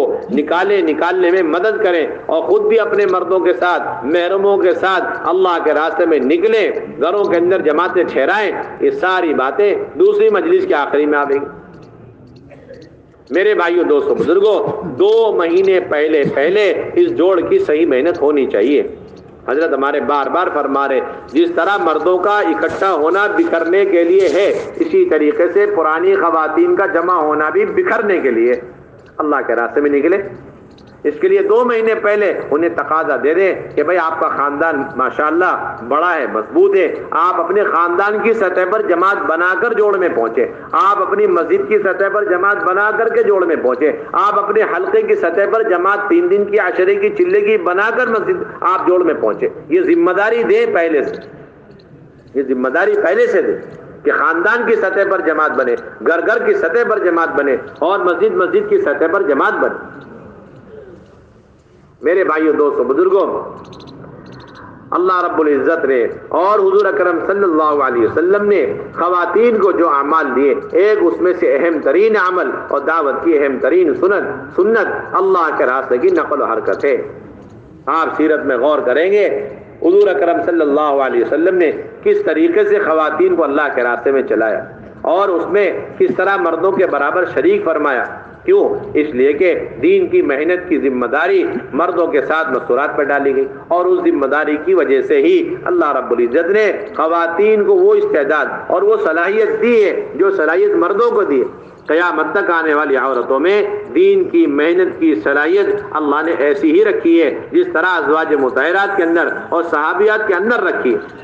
اگر ہم نے اپنی خواتین کی صلاحیتوں کو اور ان کی طاقت اور قوت کو، ان کی فکروں کو دین کی محنت اور دعوت کی اس عالی محنت میں ہم نے استعمال نہ کیا اور انہیں برابر شریک نہ کیا، تو میرے بھائیو، دوستو، بزرگوں، ان کی خواتین کی صلاحیتیں باطل کے پھیلانے میں استعمال ہو جائیں گی اور ہمیں محسوس تک نہیں ہوگا، ہمیں محسوس بھی نہیں ہوگا۔ اس لیے آپ دیکھیں گے کہ دین کے اندر ایمان کے بعد اگر سب سے بڑا کوئی عمل ہے تو وہ اللہ کے راستے کی ہجرت ہے، اللہ کے راستے کی نقل حرکت ہے۔ علماء نے لکھا ہے کہ خواتین برابر مردوں کے ساتھ اللہ کے راستے میں نکلا کرتی تھی۔ احادیث کی کتاب آپ اٹھا کے دیکھیں، سیرت سے پتہ چلتا ہے۔ اگر یہ کہہ دیا جائے کہ اس امت میں اللہ کے راستے کی نقل و حرکت، اس امت کے اندر اللہ کے راستے کی نقل و حرکت کی شروعات مستورات کی جماعت سے ہوئی ہے، تو کوئی مبالغے کی بات نہیں، کوئی تعجب کی بات نہیں، اس لیے کہ سیرت میں مستورات کی جماعت سے پہلے اور کوئی جماعت نظر نہیں آتی۔ سب سے پہلی جماعت اللہ کے راستے میں جو نکلی ہے وہ مع مستورات جماعت، سب سے پہلی جماعت جو اللہ کے راستے میں نکلی وہ مع مستورات جماعت۔ 5 خواتین نکلی حبشہ، 5 خواتین حبشہ گئی ہیں سب سے پہلی جماعت کے اندر، جس میں حضور صلی اللہ علیہ وسلم کے داماد بھی ہیں، اور اس جماعت کے اندر حضور صلی اللہ علیہ وسلم کی لاڈلی بیٹی حضرت رقیہ رضی اللہ تعالی عنہا بھی ہے۔ پھر دوسری جماعت اللہ کے راستے میں حبشہ گئی ہے، اس کے اندر بھی 17 خواتین تھیں، 70 مرد ہیں اور 70 مرد ہیں اور اس کے اندر 17 خواتین، 70 لوگوں کا وہ قافلہ جس کے اندر 17 خواتین ہیں۔ اور پھر مکے سے مدینے کا ہجرت کا جب سلسلہ شروع ہوا، مکے سے مدینے کی طرف ہجرت کا جب سلسلہ شروع ہوا تو مردوں کے ساتھ ساتھ خواتین نے بھی ہجرت شروع کر دی، ایک ایک خاتون اپنے خاوند کے ساتھ، اور اگر خاوند تیار نہیں ہے تو پھر اپنے بچوں کے ساتھ تنے تنہا مکے سے ہجرت کر کے مدینے پہنچ رہی ہیں۔ اور یہ ہجرت کر کے جانا ان کی ایمان کی معیار، ان کا ایمان کا معیار اور ان کی ایمان کی علامت ہوا کرتی۔ پھر مدینہ طیبہ میں اللہ کے راستے میں نکلنے کا ایسا عمومی ماحول بنا، ایسی فضا بنی کہ جب بھی کوئی جماعت اللہ کے راستے میں بنتی نکلنے کے لیے تو خواتین خود بخود تیار ہو جاتی، حضور صلی اللہ علیہ وسلم کی خدمت میں حاضر ہوتی اور درخواست کرتی، یا رسول اللہ صلی اللہ علیہ وسلم، یہ جماعت اللہ کے راستے میں جا رہی، آپ ہمیں بھی اللہ کے راستے میں نکلنے کی اجازت فرمائیں۔ آپ خیبر تشریف لے جا رہے ہیں اور بنو غفار کی عورتیں اکٹھی ہو کر آئی اور درخواست کرنے لگی، یا رسول اللہ صلی اللہ علیہ وسلم، ہم بھی آپ کے ساتھ خیبر جانے کے لیے تیار۔ ازواج مطہرات کے اندر اتنا جذبہ، اتنا ولولہ اللہ کے راستے میں نکلنے کے اعتبار سے، اللہ کے راستے میں نکلنے کے اعتبار سے اتنا جذبہ، اتنا شوق کہ بخاری شریف کی روایت ہے، حضرت عائشہ رضی اللہ تعالیٰ عنہ فرماتی ہے، کان النبی صلی اللہ علیہ وسلم اذا اراد سفرا اقرع بین نسائه، کہ آپ صلی اللہ علیہ وسلم جب بھی سفر کا ارادہ فرماتے اپنی بیویوں کے درمیان قرعہ ڈالتے اور جس کے نام قرعہ نکلتا اپنے ساتھ لے کر کے جاتے۔ کیا آج ہماری زندگی میں اتنا اہتمام ہے؟ ہم اپنی خواتین کو لے کر اللہ کے راستے میں چل پھر رہے ہیں؟ اللہ کے نبی تو نبی ہے اور اس کے باوجود اپنی بیویوں کو لے کر اللہ کے راستے میں تشریف لے جا رہے ہیں۔ اتنی بڑی سنت آج ہماری زندگی سے چھوٹی ہوئی ہے۔ ہم مردوں میں جاتے رہتے ہیں لیکن مستورات کو لے کر کے نہیں جاتے، اور پھر کہتے ہیں ہم نبی کی سنت پر عمل کر رہے ہیں اور ہمارا کام مزاج نبوت پر ہے۔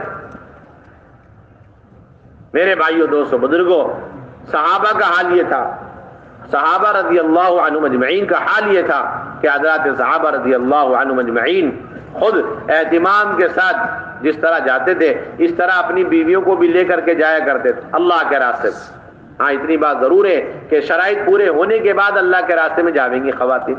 مردوں کے لیے بھی شرطیں ہیں اور خواتین کے لیے بھی شرط۔ مرد کے لیے اتنی سی بات ہے کہ جو 3 دن میں جانا چاہ رہا ہے، کوئی مرد اپنی گھر والی کے ساتھ 3 دن میں جانا چاہ رہا ہے تو بنیادی بات یہ ہے کہ اس کا محرم ہو، اتنا کافی ہے۔ محرم ہونے کے علاوہ کوئی شرط نہیں۔ 3 دن میں نیا سا نیا آدمی محرم بن کر کے جا سکتا ہے، اور 10 دن میں جانا چاہ رہا ہے تو پھر باشرہ بھی ہو اور چلہ بھی لگا ہوا ہو، باشرہ بھی ہو اور چلہ لگا ہوا ہو اور شادی شدہ ہو۔ غیر شادی شدہ جا نہیں سکتا.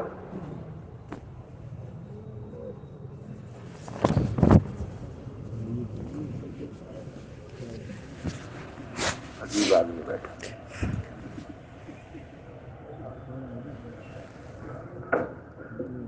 10 دن میں جانا چاہ رہا ہے تو شادی شدہ بھی ہو، شادی شدہ ہو اور اس کا چلہ لگا ہوا ہو، باشرہ بھی ہو. غیر شادی شدہ 10 دن میں محرم بن کے نہیں جا سکتا. اور چلے میں جانا چاہ رہا ہے تو اس کے 4 مہینے لگے ہوئے. بیرون 2 مہینے ماہ مستورات جانا چاہتا ہے، بیرون 2 مہینے ماہ مستورات جانا چاہتا ہے تو 3 بار 4 مہینے لگانے کے بعد ہو جائے گا. 3 مرتبہ 4 مہینے لگے اب وہ بیرون جا. اور جو خاتون اللہ کے راستے میں جانا چاہتی ہے 3 دن کے لیے تو شرعی محرم ہو، اس کا کوئی شرعی محرم ہو اور شرعی پردہ ہو اور بچے ساتھ میں نہ ہو. وہی خاتون 10 دن میں جانا چاہتی ہے تو 3 بار سہروزہ لگنے کے بعد، 3 مرتبہ سہروزہ لگنے کے بعد وہ 10 دن میں جا سکتی. اور وہ خاتون چلے میں جانا چاہتی ہے تو پھر 3 بنیادی باتیں، ایک تو شادی شدہ ہو اور دوسرا 1 مرتبہ اس کا عشرہ لگاؤ. 2 مرتبہ عشرے کی شرط نہیں ہے، وہ پہلے تھی، اب 1 عشرہ لگتے ہی فوراً وہ چلے میں جا سکتے. اور حمل سے نہ ہو، شادی شدہ ہو اور 1 عشرہ لگا ہو اور حمل سے نہ ہو. وہ خاتون بیرون 2 مہینے جانا چاہتی ہے تو پھر اس کے 2 مرتبہ اندرون ملک میں چلے لگے، 2 مرتبہ اندرون ملک میں چلہ لگاؤ. وہ خاتون نظام الدین مرکز 1 مہینہ نصرت کے لیے آنا چاہتی ہے تو اس کا 3 مرتبہ چلہ لگا ہو اور تعلیم کے حلقے اور قرآن کے حلقے اور اختلاط پر اور خدمت کے اعتبار سے مضبوط پختہ ہو. 40 سے 60 سال کے درمیان کی عمر ہو اور اس کا آخری چلہ 3 سال کے اندر لگا ہو. اگر 3 سال سے اوپر ہو گیا تو پہلے چلہ لگے گا، اس کے بعد نصرت میں.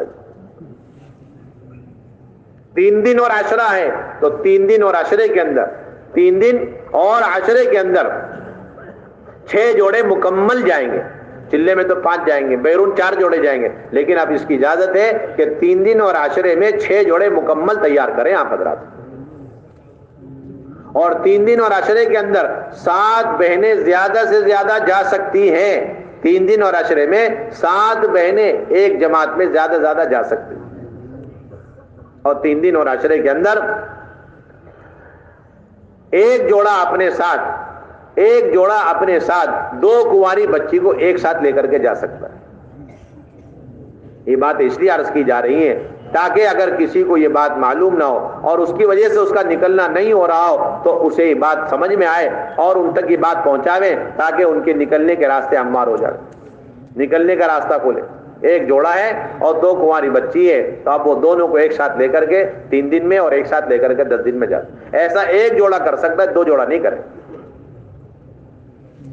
میرے بھائیوں دوستوں بزرگوں، کنواری بچی جس طرح 3 دن میں پہلے جایا کرتی تھی، اب اجازت ہے کہ کنواری بچی بطور خاص اپنی ماں کے ساتھ 10 دن میں بھی جا سکتی. کنواری بچی اب 10 دن میں بھی اپنی ماں کے ساتھ جا سکتی. اور جس کنواری بچی کا 3 دن 3 مرتبہ لگے وہ 10 دن میں جائے گی. میرے بھائیوں دوستوں بزرگوں، حمل والی عورت 3 دن میں پہلے جا سکتی تھی، اب اس کی اجازت ہو گئی کہ وہ 10 دن میں بھی جا سکتی ہے. اور یہ بات بھی ذہن میں رہے کہ اگر کسی بچی کا شادی سے پہلے 3 مرتبہ 3 دن لگ گئے، اب اس کے بعد شادی ہو گئی، اب اس کی تاخیر نہیں ہے، بس اس کے چلے میں جانے کے لیے، اس کے 10 دن میں جانے کے لیے اب وہ 10 دن فوراً جا سکتی ہے. کسی بچی کا 3 دن 3 مرتبہ لگا، عشرہ بھی لگ گیا، اس کے بعد شادی ہوئی، اب شادی ہونے کے بعد چلے میں جانے کی شرط پوری ہوگی.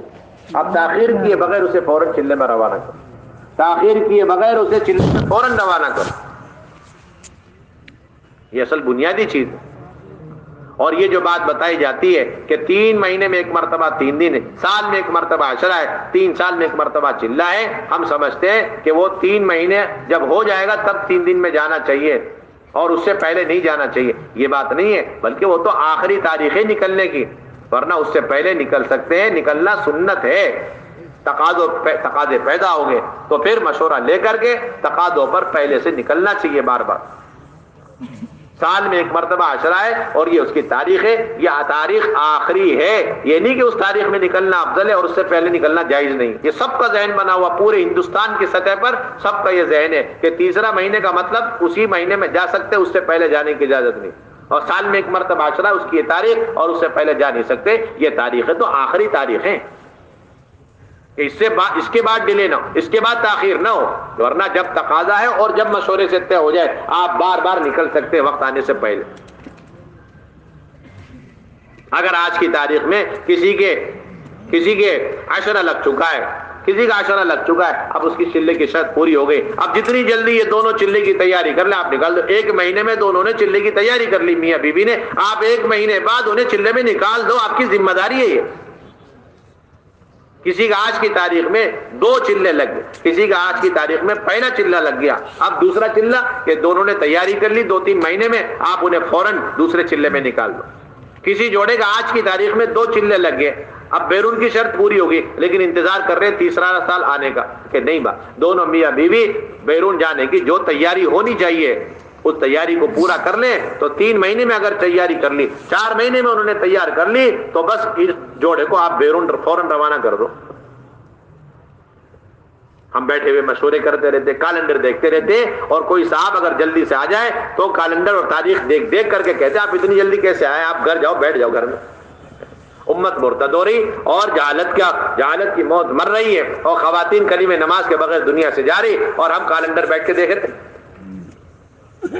یہ بات نہیں.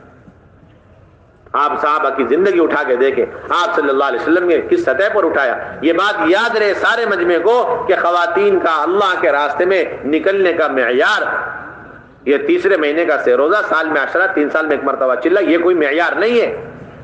یہ تو ہماری اور آپ کی ایک سہولت کے لیے اور صحابیات کے ترتیب اور نہج پر پہنچنے کے لیے راستہ بتایا گیا. معمولی سے ایک پگڈنڈی ہے, ورنہ اصل سنت کیا ہے, معیار کیا ہے, وہ تو صحابیات کا خروج ہے. صحابیات کا اللہ کے راستے میں وقت لگانا ہے, اور صحابیات نے کیسے وقت لگایا, اور ان کا وقت لگانے اور ان کے کتنا وقت اللہ کے راستے میں لگتا تھا, کتنے لمبے زمانے کے لیے. آپ سیرت میں غور کریں گے تو پتہ چلے گا 10 سال خواتین نے حضور کے زمانے میں وقت لگایا. کتنے سال لگائے؟ 10 سال بعد جو جماعت حبشہ گئی ہے تقریباً 10 سال کے بعد خیبر کے فتح کے موقع پر واپس آئی. اسماء بنت عمیس رضی اللہ تعالی عنہ وہ حبشہ پہنچی اور پھر وہاں سے واپس حضور کی خدمت میں آئی. 7 سال لگانے کے بعد واپس آئی. انہوں نے جا کے حضرت حفصہ رضی اللہ تعالی عنہ کو سارا واقعہ حبشہ کا سنایا. اسی دوران حضرت عمر پہنچ گئے اور پہنچ کر کہنے لگے یہ کون خاتون ہے, یہ حبشیہ ہے جس نے حبشہ کی ہجرت کی ہے. کہ جی ہاں. تو حضرت عمر فرمانے لگے کہ دیکھو ہماری ہجرت تمہاری ہجرت سے افضل ہے, اور ہم لوگ اللہ کے نبی کے زیادہ حقدار ہیں.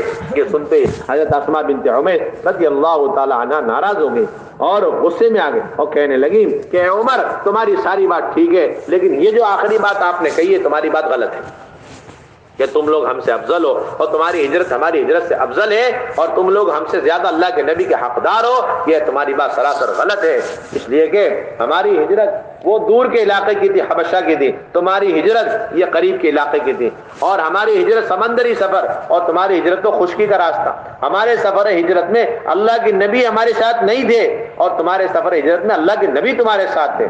اور ہمارے ہجرت میں ہمارے ساتھ جانے والوں میں جو بھوکا ننگا ہوتا اسے کوئی کھلانے پلانے والا نہیں ہوتا, اور تمہارے یہاں کوئی بھوکا ہوتا اللہ کے نبی کے یہاں چلے جاتا, دعا کرتے معجزے کے طور پہ کھانے کا نظم ہو جاتا. ہمارے جاہل کے جاہل رہے, انہیں کوئی مسئلہ پیش آ جا کوئی سکھلانے والا نہیں. ایسے ہم علاقے میں تھے حبشہ میں, اور تمہارا کوئی جاہل ہے کبھی بھی دن اور رات اللہ کے نبی کی خدمت میں چلے جاتا, اللہ کے نبی کے پاس علم ہوتا سکھلا دیتے, ورنہ اسے سکھلانے کے لیے جبرائیل امین آسمان سے اتر جاتے.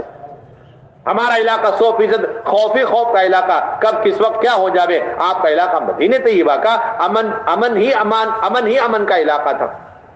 یہ ساری باتیں بتلا کر کے پھر کہنے لگی خدا کی قسم اب میں جا رہی ہوں اللہ کے نبی کی خدمت میں حاضر ہو کر کے تمہاری بات جتنی تھی بغیر کمی بیشی کے نقل کروں گی, اور میں نے جو کچھ تمہیں جواب دیا وہ کمی بیشی کے بغیر مکمل نقل کروں گی. اور جب تک اللہ کے نبی طے نہ فرما دیں کہ عمر کی ہجرت افضل ہے کہ اسماء بنت عمیس کی ہجرت افضل ہے, اور دونوں میں سے کون اللہ کے نبی کا زیادہ حقدار ہے, اس وقت تک میں کھانا نہیں کھاؤں گی, سوؤں گی نہیں, اور جو نہیں نکالوں گی.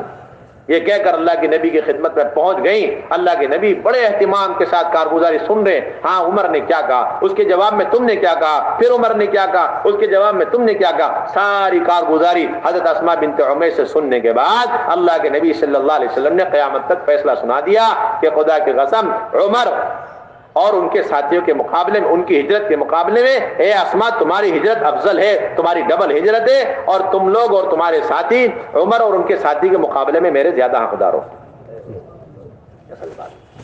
ایسا جذبہ, ایسا ولولہ خواتین کے اندر اللہ کے راستے میں نکلنے کا, مردوں سے بھی آگے بڑھنے کا, عمر سے بھی آگے بڑھنے کا. آج ہماری ساری طاقت کوشش اس میں لگ رہی ہے کہ خواتین پیچھے رہیں اور ہم آگے رہیں. وہاں خواتین کی کوشش طاقت کہ عمر جیسے کو بھی پیچھے کر دے. اگر مردوں میں, صحابہ میں اگر ایسے تھے جنہوں نے 7 مرتبہ اللہ کے نبی کے ساتھ غزوات میں شرکت کی ہے, تو صحابیات نے بھی 7 مرتبہ غزوات میں شرکت کی. عبداللہ بن ابی اوفا رضی اللہ تعالی عنہ فرماتے ہیں غزونا مع رسول اللہ صلی اللہ علیہ وسلم 7 غزوات, کہ ہم نے حضور کے ہمراہ 7 غزوات میں شرکت کی ہے. تو ام عطیہ الانصاریہ رضی اللہ تعالی عنہا بھی کہتی ہیں غزوت مع النبی صلی اللہ علیہ وسلم 7 غزوات, کہ میں نے حضور صلی اللہ علیہ وسلم کے ہمراہ 7 غزوات میں شرکت کی. حضور صلی اللہ علیہ وسلم کے زمانے میں ایک مستورات کی ایک جماعت ایسی, انصار کی خواتین کی ایسی جماعت بنی ہوئی تھی کہ جب بھی تقاضا ہوتا اللہ کے نبی اشارہ فرماتے اور وہ خواتین اللہ کے نبی کے ساتھ سفر میں چلی جاتی, جا کر اللہ کے راستے میں سارے کام کیا کرتی تھی, اللہ کے راستے میں نکل کر سارے تقاضے پورے کیا کرتی تھی. روایتوں میں آتا ہے, امام بخاری نے بڑے اہتمام کے ساتھ نقل کیا ہے, اللہ کے راستے میں نکل کر یہ خواتین کیا کام کرتی تھی.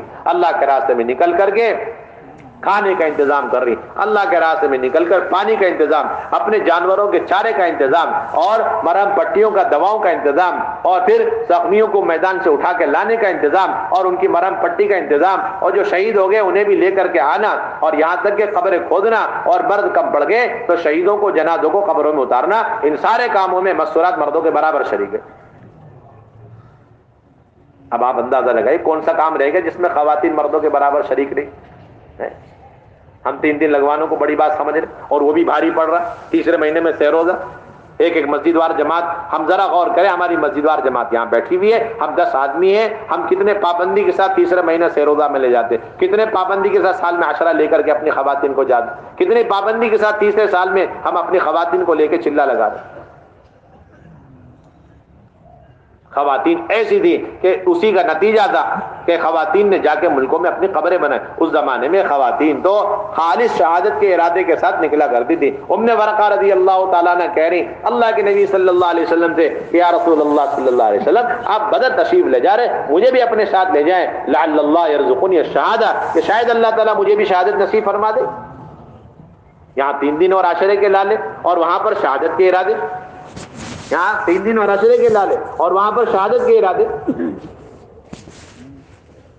معاذ بن جبل رضی اللہ تعالیٰ عنہ ملک شام تشریف لے جا رہے, اور ان کے ساتھ ان کی دونوں بیوی, یہ عالم الناس بالحلال والحرام, یہ صدر مفتی ہیں, اور یہ سب سے بڑے علماء میں شمار ہوتے جو فتویٰ دیا کرتے تھے. لیکن جب گئے ملک شام اپنے ساتھ دونوں بیویوں کو لے کر گئے, اور دونوں بیویوں کو جب طاعون کی بیماری لگی, ایک ہی دن ان کی دونوں بیویوں کو طاعون کی بیماری لگی, ایک ہی دن دونوں بیویوں کا انتقال ہوا, اور ایک ہی خبر میں دونوں بیویوں کو دفن کیا گیا.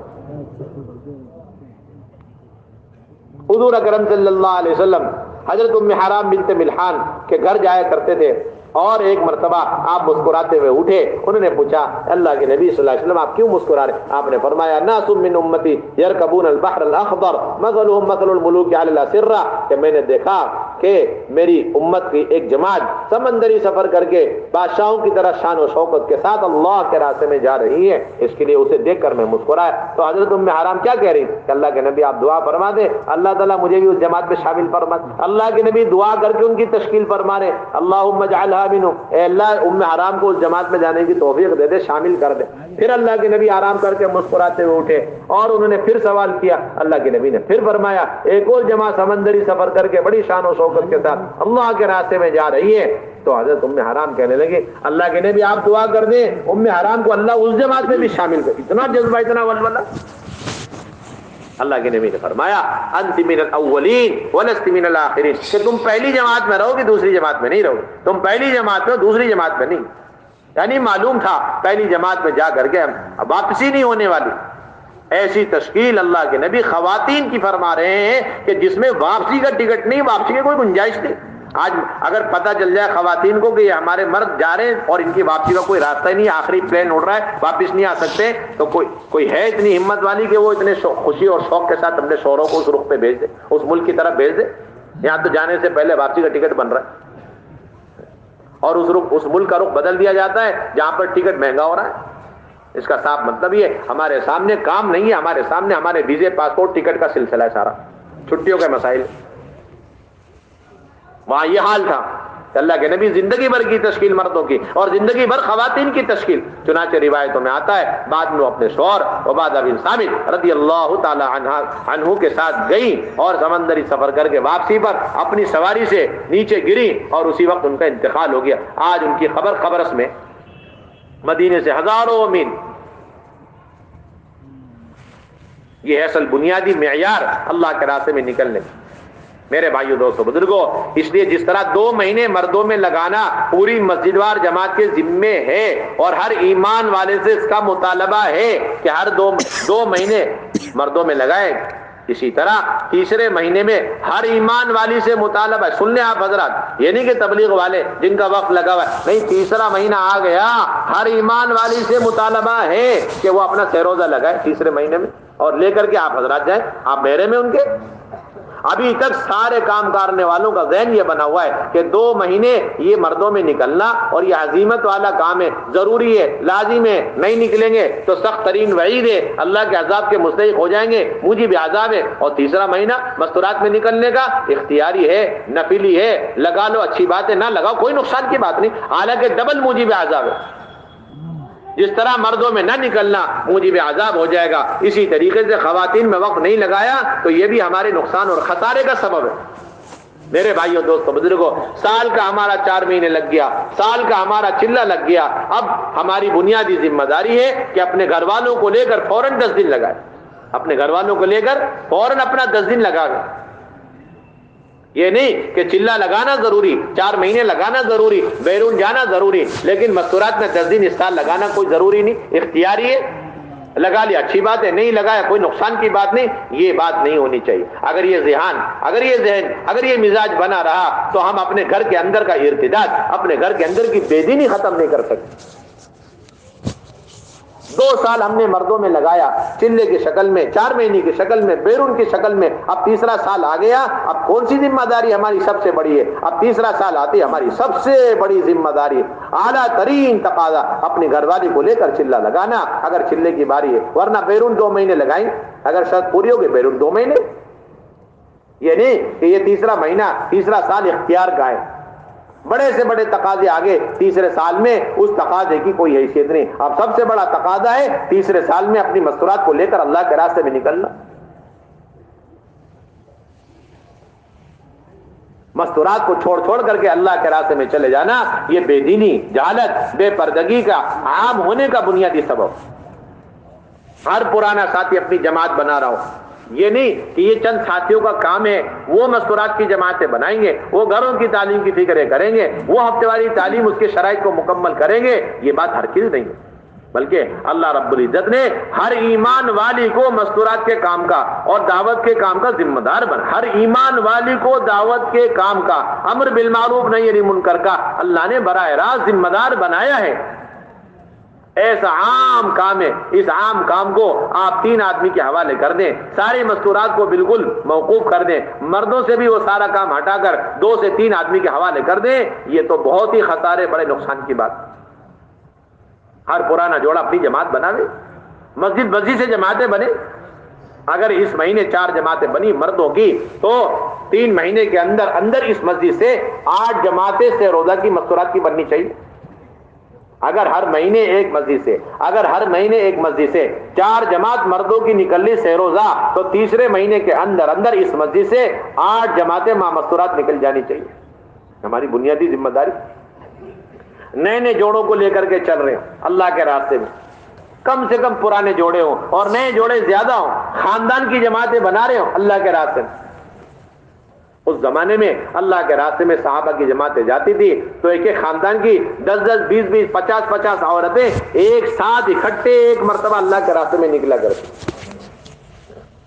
ایسی بے شمار صحابیات ہیں جنہوں نے اپنے پہلے شوہر کو شہید کروایا، بعض صحابیات ایسی ہیں جنہوں نے اپنے 2 شوہروں کو شہید کروایا، بعض صحابیات ایسی ہیں جنہوں نے اپنے 3 شوہروں کو شہید کروایا۔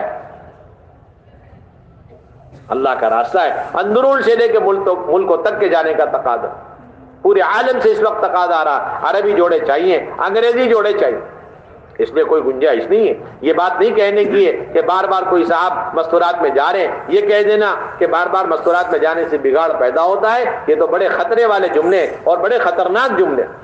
خوشی کی بات ہے کہ کوئی ساتھی ہماری مسجد وار جماعت کا مردوں کے تقاضوں کو برابر پورا کرتے ہوئے مستورات میں بھی تقاضوں میں نکل رہے ہیں، یہ تو نبی کی سنت پر آگے، یہ تو نبی کی ترتیب پر آگے، مزاج دعوت پر آگے۔ تو ہماری بنیادی ذمہ داری تو ایک تو ترتیب پر نکلنا اور ایک تقاضوں پر نکلنا۔ ہماری یہ ترتیب اصل نہیں ہے۔ اگر سارے امت کے سارے مرد ساری عورتیں ہر تیسرے مہینے میں 3 دن سال میں ایک مرتبہ عشرہ لگا لیں، پھر بھی جو بے دینی کا سیلاب ہماری طرف آ رہا ہے اس کے مقابلے میں ہماری یہ ترتیبیں تنکے کی حیثیت نہیں رکھتی۔ حضرت مولانا یوسف صاحب رحمۃ اللہ علیہ نے یہ سارے واقعات نقل کیے، حضرت جی مولانا یوسف صاحب رحمۃ اللہ علیہ نے یہ سارے واقعات نقل کیے حیات الصحابہ کے اندر، صرف یہ بتلانے کے لیے کہ مستورات کے اللہ کے راستے میں نکلنے کا اصل معیار کیا تھا اور اب کیا بن گیا۔ جب تک اس امت میں آج سے لے کے پھر قیامت تک دوبارہ مائیں بہنیں 10 سال والی 7 سال والی اور اللہ کے راستے میں شہادت کے ارادے کے ساتھ نکلنے والی اور نکل کر ملکوں کے اندر اپنی قبریں بنانے والی تیار نہیں ہوں گی، اس وقت تک یہ دین 100% وجود میں نہیں آ سکتا۔ بے دینی کے سیلاب سے ہم اپنے آپ کو، اپنے گھر والوں کو، اپنے آنے والی نسلوں کی بھی حفاظت نہیں کر سکتے۔ اس وقت پورے عالم سے تقاضا ہے، انگریزی جوڑوں کا تقاضا، عربی جوڑوں کا تقاضا ہے اور بڑے بڑے خرچوں کی جماعتوں کا تقاضا۔ ایک جماعت گئی ابھی ایک ملک کے اندر 5 لاکھ خرچ تھا ایک جوڑے پر اور انہوں نے خرچ کیا 10 لاکھ روپے۔ ماشاءاللہ اتنی استعداد موجود ماشاءاللہ امت کے اندر۔ کہاں کہاں خواہشات کے اندر امت اپنی جان و مال کو لگا رہی، اپنی صلاحیتوں کو لگا رہی ہے۔ اگر محنت کا رخ صحیح ہو گیا اور مستورات کے کام کو لے کر ہم کھڑے ہو گئے تو پھر گھر گھر کے اندر ماحول بنے، خواتین کی طرف سے دین کے کاموں میں، دعوت کے کاموں میں مدد ملے گی، نصرت ملے گی، ورنہ گھر کی خواتین ہمارے لیے رکاوٹ بنیں گی، ان کی بھی صلاحیت برباد ہوں گی اور ہماری صلاحیتیں دین کے کام میں لگنے کے لیے یہ خواتین اور یہ بچے رکاوٹ بن جائیں۔